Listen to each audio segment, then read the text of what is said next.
Eşek bir gün tülkünün yanına gəlir, deyir ki, mən aslan olmaq istəyirəm.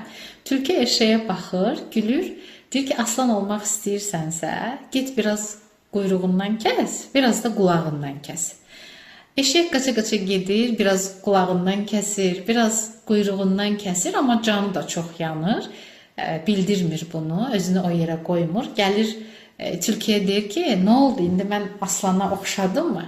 Tülkü ona baxıb gülüb, deyir ki, aslan olmağın qalsın bir kənara, sən artıq eşek belə deyilsən, yəni eşeğe belə artıq bənzəmirsən. Bu misalı niyə görə çəkdim mən? Bəzən ətrafımızda çox görürük insanlara ki, biraz ona bənzəmək, biraz buna bənzəmək, biraz ona oxşatmaq üçün hər dəfəsində insan özündən nə qədər pay verdiyini, özündən nə qədər itirdiyini və özündən çıxdığının fərqində belə olmur. Çünki başqalarının yoluyla gedən, başqalarına bənzəməyə çalışan insan sonda ortada bir boşluq və heç nə, elə bir ki, heç nə ilə ortada qalır. O zaman nə deməliyik?